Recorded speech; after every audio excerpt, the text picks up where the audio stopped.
Good morning, good afternoon, and good evening. Welcome to our panel, Private Debt, Recent Opportunities and Trends, a discussion with a GP and two LPs. In order for the audience to understand the point of views of GPs and LPs, let's start with a quick introduction of each of the panelists.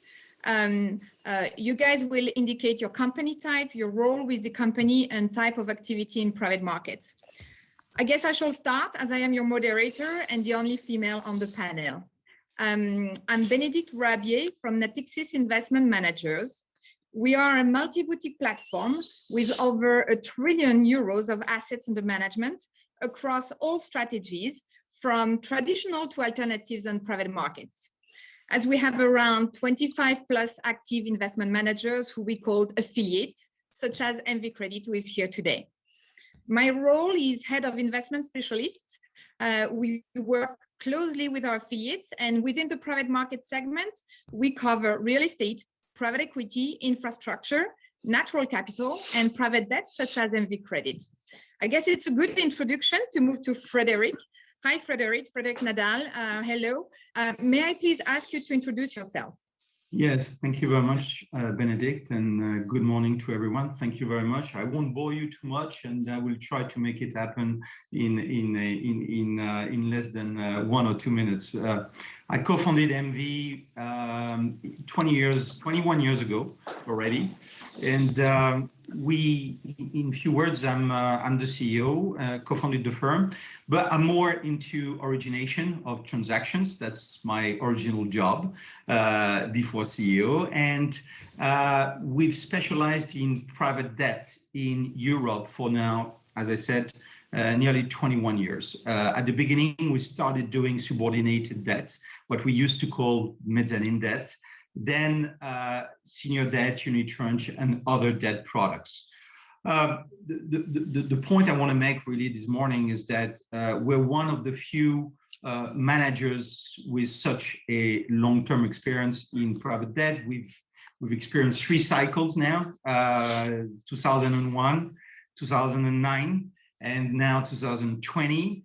And I think, and I will maybe get back to this point later on, that credit is not about being the smartest in the room, but it's most of all experience and discipline. And I'll get on that later on. Thank you, Frederic.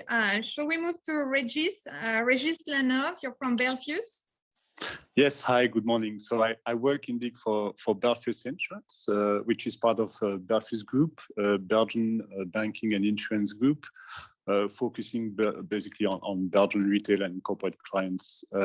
So I work on the insurance sides, and I'm part of the investment team, which manages the own account of the insurance business. That means we manage the portfolios for life and non-life insurance business. Myself, I'm head of the alternative investment team, which focuses on what we broadly define as all the alternative or illiquid investments within our asset allocation framework. So that covers basically private debt, but also equity of infrastructures, mortgages, or infrastructure debt. So yes, I'm very happy to be joining the panel discussion today. Thank you, Regis. Thank you very much. And Ryan L. Housseini, would you mind introducing yourself, please? Yeah, sure. Hello, everyone. So I'm Ryan L. Housseini. I work at Oslo Pension Fund, which is the pension fund for the municipality of Oslo. We have about 11 billion euros in AUM, and I'm responsible for the illiquid portfolio. So it's basically private equity, private debt, infrastructure, and real estate. Outside of Norway, every domestic real estate is with another team. And I would say we have started a private debt portfolio, I think, quite early, back in 2012, actually, where we seeded the first Blue Bay Direct Fund. So yeah, very happy to be here and discuss about this exciting market. Thank you, Ryan. So private debt is obviously a very popular asset class, and there are different approaches who coexist. Frederic, you are the GP on our panel. Could you please remind us how you see the private debt landscape and how MV Credit is positioned in it? Yes, I mean, first of all, popular is not always a good thing. When things are too popular, it becomes, it is because there's an element of fashion.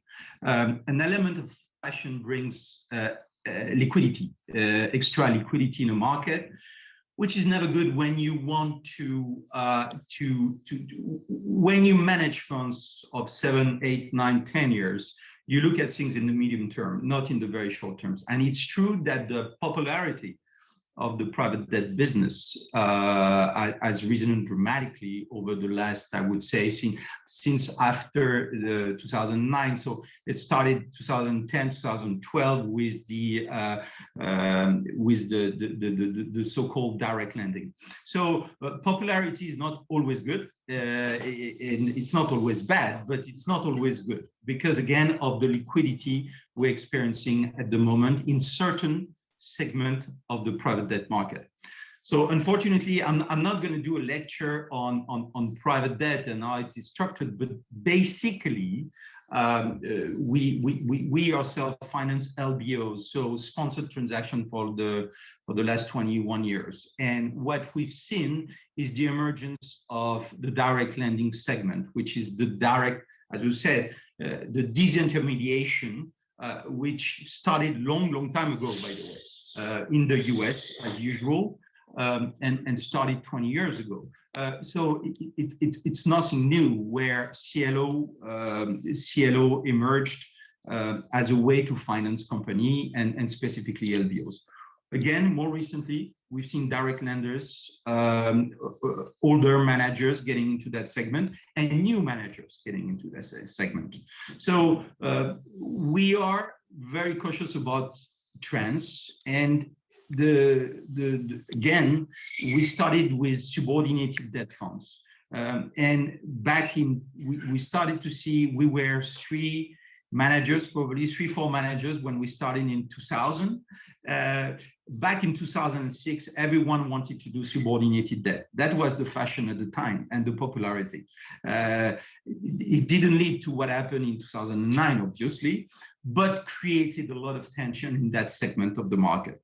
What we're seeing now is exactly the same for the direct lending.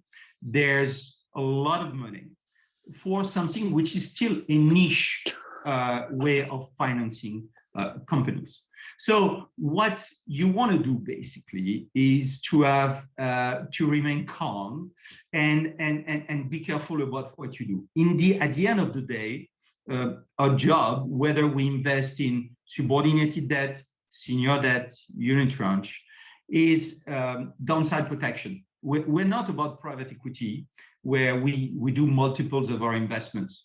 Downside protection is the key aspect of our job. And that's what not always people perceive about taking risk, getting 1 or 2% IRR more in the short term. In the long term, you know pretty much that every single of your fund will hit a downturn, sometimes a recession, and therefore downside protection for credit is paramount.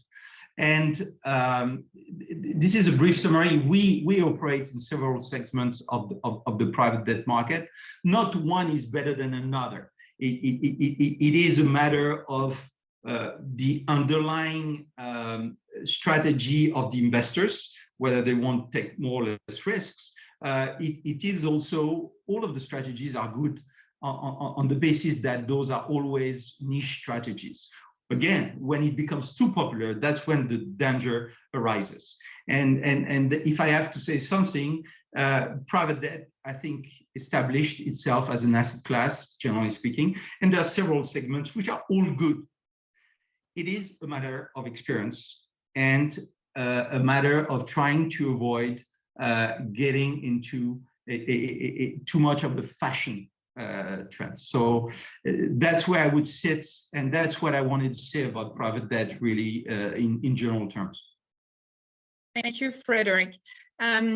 If we turn now to our two LP panelists, Régis, As you said, you're invested in private debt. So which seniority of debt are you interested in, and how does it fit in an insurance company, especially if we keep in mind the insurance landscape?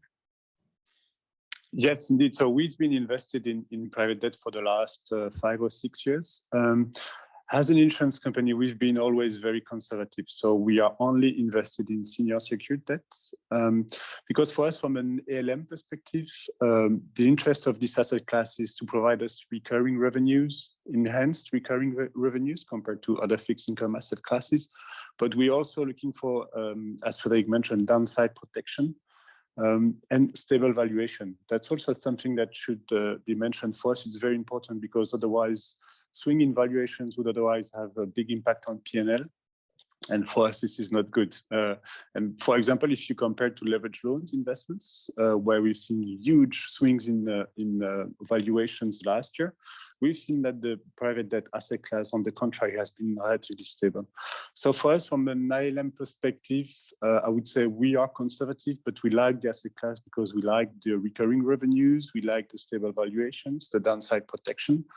And I would say the downside of the asset class, which is the lack of liquidity, for us is not an issue because we manage liquidity on the balance sheet level.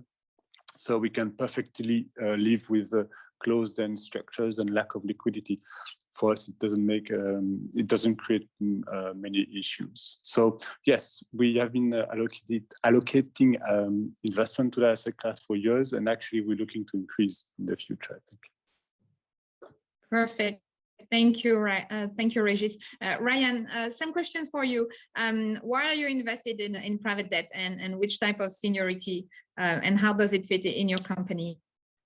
Yeah, sure. So today we have a quite diversified portfolio between senior and junior debt, but also real estate debt and other strategies that create opportunities, for example. But we started back in 2012-13, as Frédéric mentioned, it was a structural shift coming from the bank disintermediation.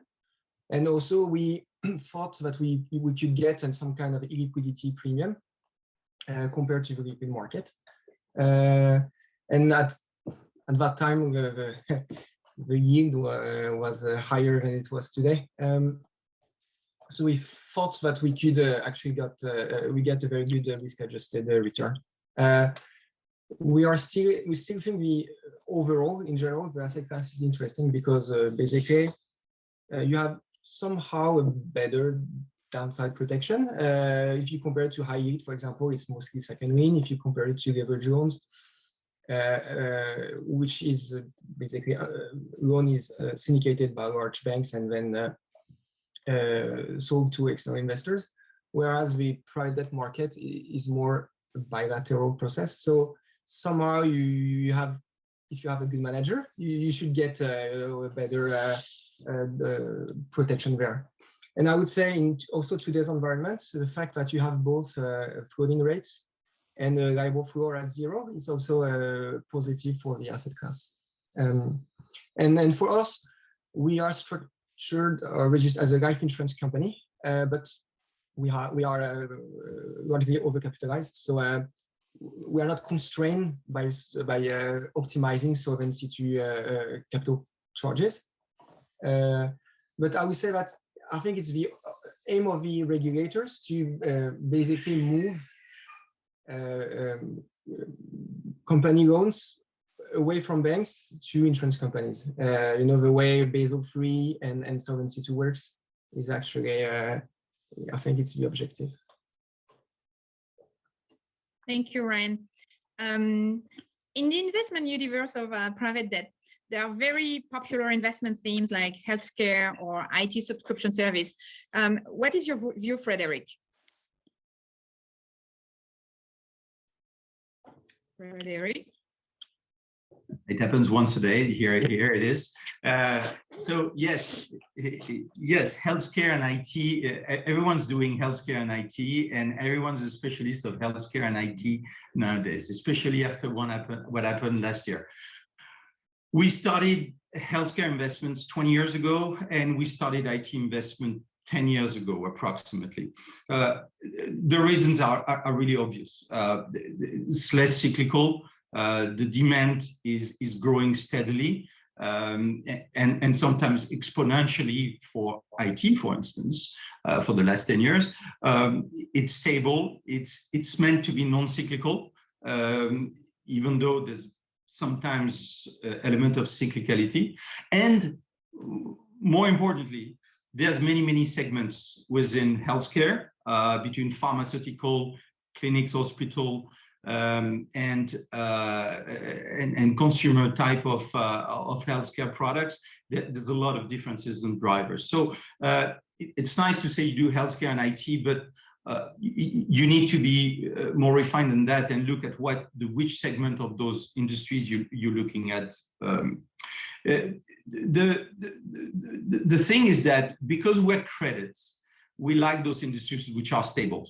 The stable industries for LBOs means fairly high and now very high exit multiple, EBITDA multiples, which has an impact, potential impact for private equity exit multiples, acquisition and exit multiples.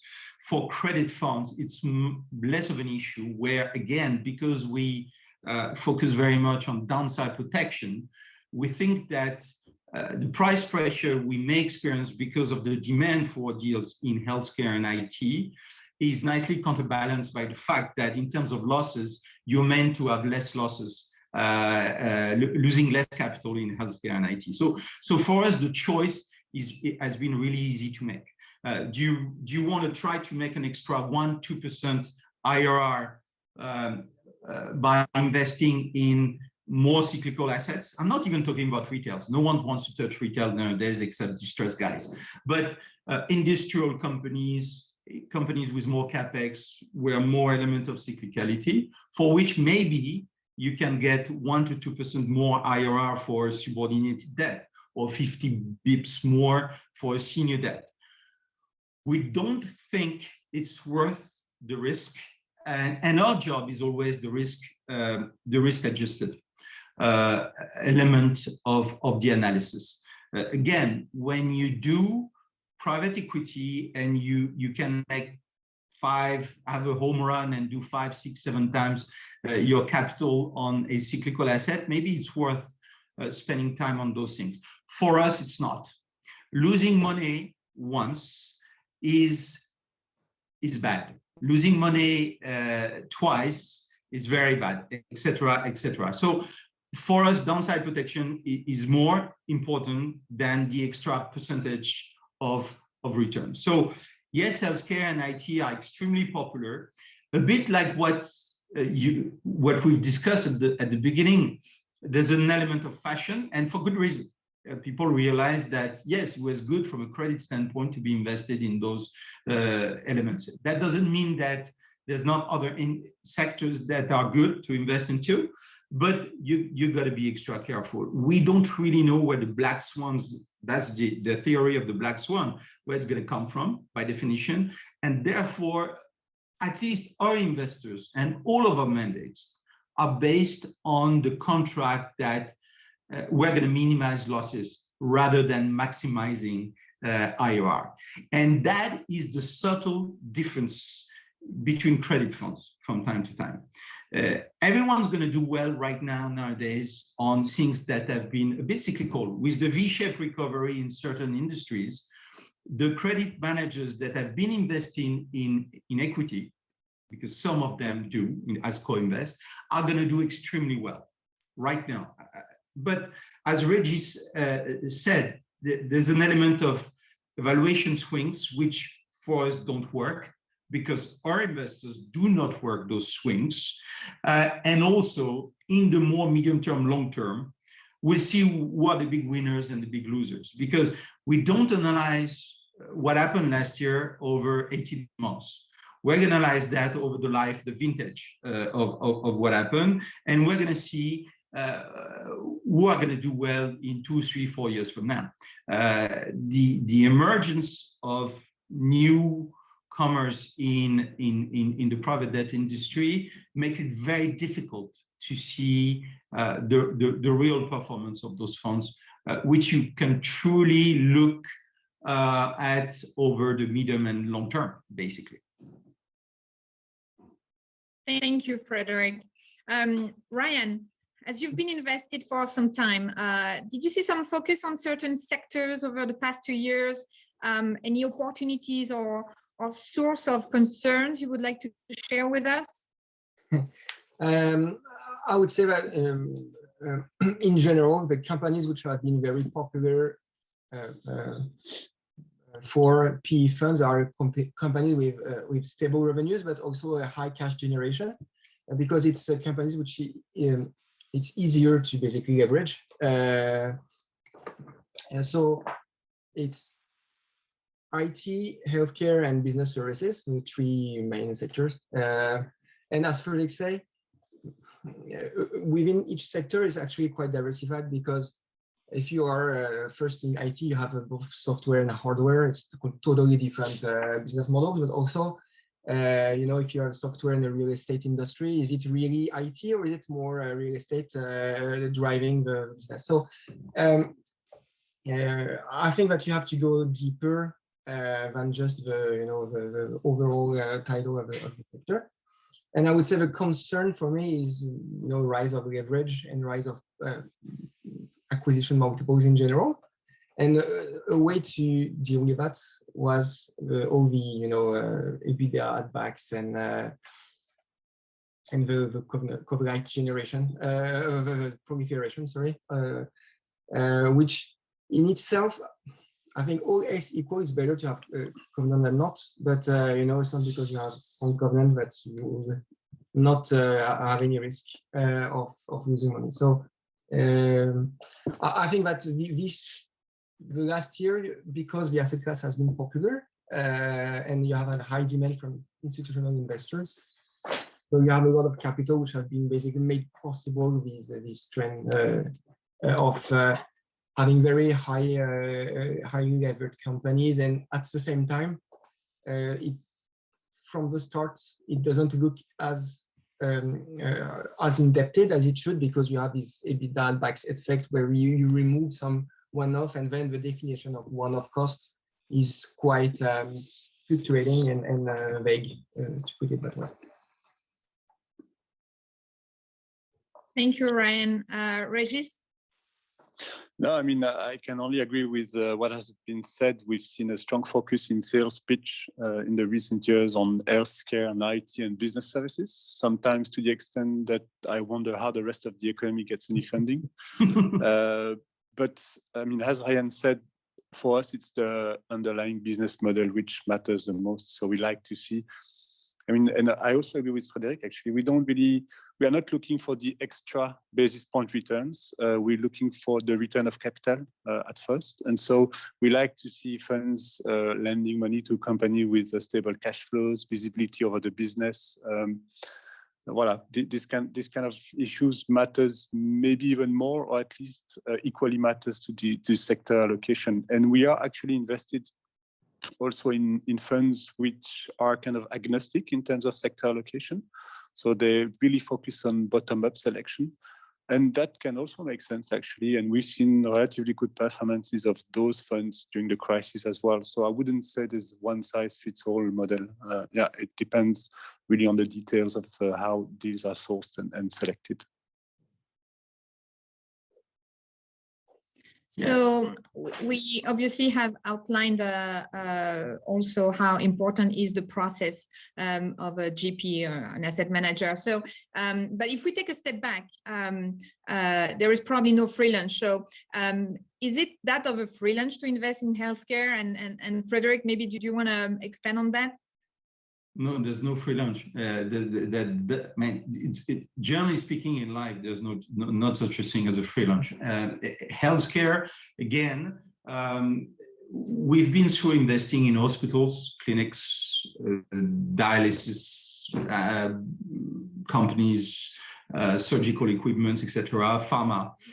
No, they all require specific skills to analyze those things. Frankly, pharmaceutical is very difficult to analyze. Hospitals, for instance, we've decided not to finance hospitals, nursing homes, for different reasons. Actually, we didn't talk about one of the hot topic right now, which is ESG. We've decided for ESG reason to stop financing hospitals. Sounds weird to hear that way, but we've decided for some very specific reasons to stop financing nursing homes and hospitals. Hospitals have the issue of very high capex, very intensive capex capital requirements, as opposed to many other segments that that is healthcare. So it's extremely difficult to say healthcare is good stuff to invest into. And the thing is that we're always back to the fashion of things, and it happens in every businesses. It happens in our industry too, which is to say healthcare is good because it's stable. Well, guess what? There's a lot of elements to consider. The level of reimbursement of certain things depending on the country, etc. So it can be extremely tricky and complex. The point is, everyone wants to hear that a managers invest in healthcare and IT because it seems great, sounds good, and it's fashionable.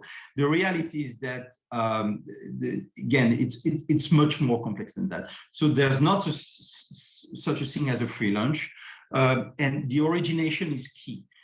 Because there's still things that can be easily financed. Again, there's some segments which are trickier to finance than others. And obviously new entrants in the industry are going to look for those trusts, are going to take a chance on those deals. Like any new entrants in industries, they're going to take more risk by trying to finance, for instance, hospitals or other more difficult segments to finance. So the free lunch, no. That also means, and as we talked before, I would say the true extremely stable healthcare segment means that very high acquisition multiple. It means a high leverage multiple, and it means a lower returns.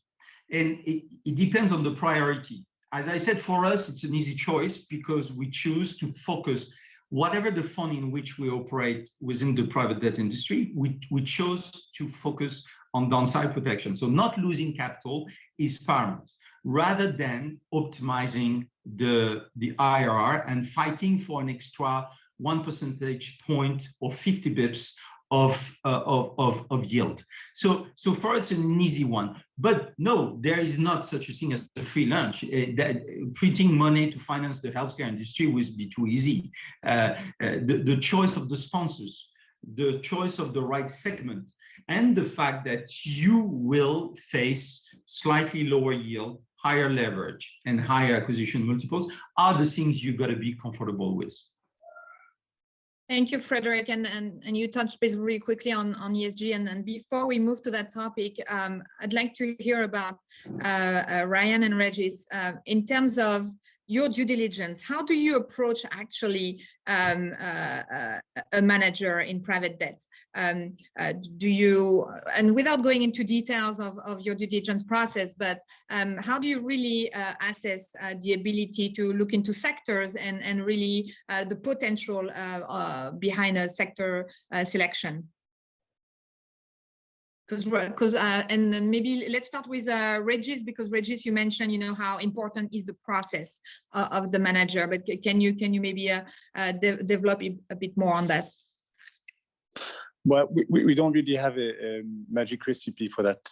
What we do is look at the track record. Really, the track record is key, and we look at it on both aspects, so the individual's track record, but also the institution track record. So typically, we wouldn't be fully trusting a institution that would hire a new team from another fund, because we think that might create other issues in terms of how the team is able to develop the portfolio and source the assets. So we like to have institutions with long-standing individuals with a track records on both sides. So for us, that's key. And then in terms of sector allocation and selection, obviously the knowledge and the network will be key. But again, the only way for us, I think, to see that is through a past transaction and funds. So again, we look at track record. We ask the list of all transactions, of all credit performances, sector allocation for all past funds, and then we dig into the details of the past transactions. Ryan? Yeah, I would say it's more or less the same. We tend to favor manager. We've had a stable team and organization, and then a long-standing track record in their strategy. And check that the strategy has not drifted, has not changed too much, and is comparable. But I think also it's important is basically the sourcing capabilities and the deals which have not evolved as expected, how they have handled it on them, because I think that it's you have some risk in the strategy, so you should expect some few deals here and there we're struggling more than expected, but then I think it's how the manager has basically worked on to try to turn around the situation. I think is also very important because it's part of I think a good credit manager to be able to find a solution where the company meets some unexpected events, and it's yeah. Thank you, Ryan. Conscious of time, let's touch base on ESG. So it seems to be at the forefront of everyone's agendas, LPs, GPs, regulators. So since it is a new norm and private debt is part of this journey, I would like to ask to our two LPs, Regis and Ryan, could you share with us your view on ESG and how it is considered in your investment decisions? So maybe Regis first. Yes, sure. So we have had ESG criteria in place for the last 10 years almost. And the way we have worked so far is for asset manager selection is that we work with a partner, which is Vigeo, and we ask them to do the asset manager screening and selection. In the past, this was relatively straightforward in the sense that we would be asking the asset manager their compliance and their adherence to a certain number of principles and ESG principles or organizations such as the PAR. We would also work on the basis of sector exclusion. So we wouldn't allow the asset manager to source assets in weapons, gambling or coal. I have to say we are, and I guess like the rest of the industry, we are currently reshuffling our ESG policy. It's not approved yet, so I can't really say much, but the idea is to really strengthen that aspect. So it's going to be even more and more important in the future for us and for the asset managers. It will be a must-have, and it will be way stricter than what we currently have here. Ryan, if you want to jump in. Yeah, very quickly, we as an institutional investor in Norway, so we have to apply the exclusion list from the Norwegian Sovereign Wealth Fund. So they exclude basically tobacco, coal, weapon, mining, etc. So this we have to do, and then I would say we try to also have some flexibility in the documentation where. In case we are not allowed to be exposed to an investment that the fund is making, that we have some kind of excuse provision. So, yeah, but otherwise, I would say that we try to also be pragmatic and not be too rigid in the way we implement ESG, because ESG definition itself is very different from investors to investors. And give a very quick anecdote. 3 years ago, I think we had to establish an ESG filter with one of our manager, and they used a side letter they have with an existing manager, and their definition of ESG was basically to exclude birth control. That was the ESG filter. So it's just to show how different it can be. So I think we have to be very also pragmatic and also recognize that it can evolve over time. Thank you, Ryan. Frederick, obviously, and as Ryan just said, I mean, I think ESG is indeed kind of a journey for all of us, right? For investors as well as asset managers. So, Frederic, do you want to tell us how MV Credit basically evolved and developed on the ESG journey? When we started 20 years ago, I won't tell you 20 years of our ESG journey, but 20 years ago, we excluded some obvious ones. Like Ryan said, you know, the alcohol, tobacco, and a few other things, at the request of some of our investors, by the way. And we joined UN PRE and all those things. But what we've seen for the last probably 2 years is an acceleration of the requests from investors about ESG. And the fact that we needed to step up our games is an obvious one.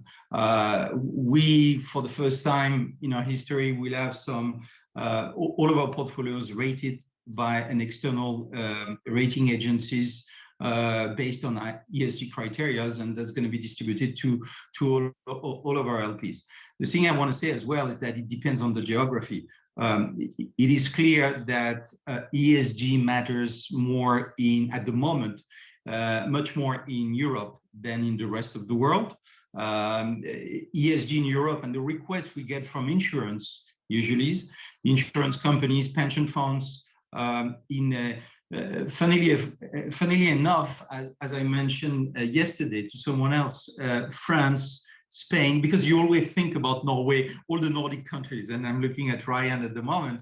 We always think about the usual, you know, Nordic countries and And in fact, we've experienced some very, very tough requests from French insurance companies, Spanish investors, and it came as a surprise because it goes beyond the obvious. Okay, we don't do alcohol, tobacco, and yes, you'll get an annual report on ESG.